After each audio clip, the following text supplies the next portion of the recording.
Why 99% of people stay poor. Hard truth.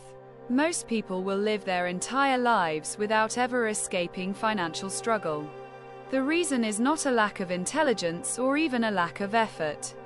The real reason is that society, education, and habits are designed in a way that traps the majority while a small minority play a completely different game. From the very beginning, people are taught to follow a pattern. Go to school, get good grades, and then find a secure job. This system sounds safe, but it was never designed to create wealth.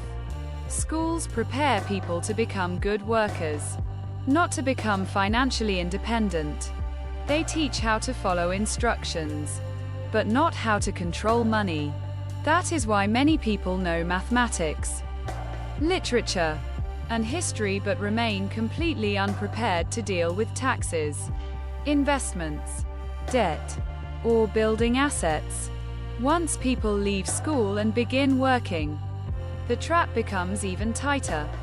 They enter a cycle of trading time for money.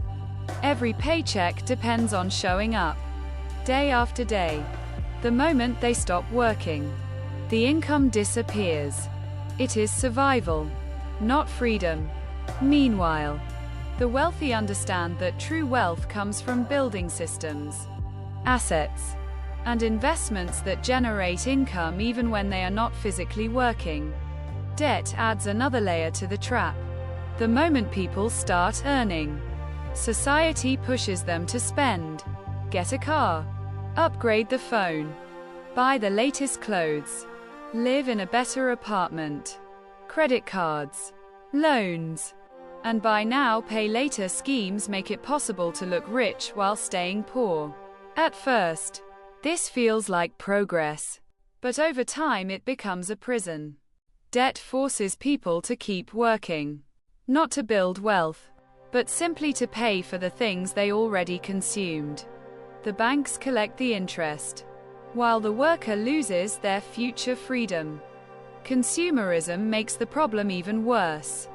Many who are poor do not even realize it, because they look wealthy from the outside. They wear designer clothes, buy expensive gadgets, and post pictures of vacations, but they are drowning in debt. The truly rich, on the other hand, are often invisible. They live below their means, quietly investing in real estate, stocks, and businesses. They focus on buying assets that grow in value instead of spending on things that lose value the moment they are purchased. The reason most people never break free is fear. They fear risk, so they stay in the same job, repeating the same routine, even when the job barely covers their bills. They fear failure, so they never start the business they dream about. They fear losing money, so they never invest, but safety is an illusion. Inflation quietly eats away at savings. Jobs can disappear in a single company decision, and the cost of living rises faster than salaries. By avoiding risk, they unknowingly accept a lifetime of financial struggle. Meanwhile, the wealthy play a very different game. They do not only work for money, they make money work for them. They build networks instead of just resumes.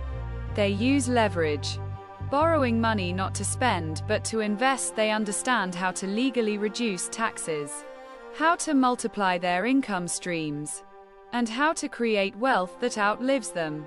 While the majority focus on looking rich today, the wealthy focus on staying rich tomorrow. Most people spend to impress strangers and delay the future they actually want. They upgrade everything except their skills. They chase paychecks but never build ownership. The wealthy upgrade skills first, buy ownership early, and let time do the heavy lifting. Compounding is slow, then sudden. Years of invisible effort, then a leap that looks like luck to everyone who did not see the groundwork. Another reason the majority remains stuck is the habit of short-term thinking. When the choice is between a quick reward now or a larger reward later, The quick reward almost always wins. That habit is expensive.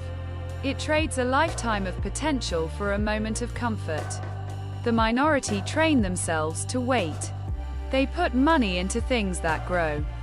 A small business, a rental room, a skill that raises their rate, a product that can be sold while they sleep. Slowly at first, then faster. Those choices separate them from the crowd. Environment matters too. Most people are surrounded by others who think the same way, spend the same way, and fear the same things. In those circles, trying something different feels dangerous. The few who break out usually change their environment first. New mentors, new rooms, new standards. They stop asking for permission to win and start building proof that they can. This is why 99% of people remain poor. They follow the system blindly. They trade time for money. They spend instead of invest. And they let fear and comfort decide their future. Breaking free requires unlearning almost everything society teaches. It means focusing on assets, not liabilities. It means delaying gratification, building multiple income streams, and taking calculated risks when others choose routine. The hard truth is this: poverty is not only about money. It is about mindset. A poor mindset looks for security, avoids risk, and spends to be seen. A wealthy mindset seeks freedom, embraces calculated risks, and invests to build lasting value. One path feels safe and familiar but keeps the door closed. The other path feels uncertain but opens the door wider with every step. Most will choose comfort and stay where they are. A few will choose growth and change the trajectory of their entire bloodline. The gap between the two choices widens every year. If the game you are playing never gives you ownership, switch games. If your effort stops paying the moment you stop working, build something that pays without you. If your circle mocks discipline and celebrates debt, find a new circle. Replace impulse with intention. Replace appearance with assets. Replace fear with informed action. The system will not change for you, but you can change the way you move inside it. That decision is the turning point. For most, it never comes. For a few, it arrives once. They act on it, and nothing is ever the same again.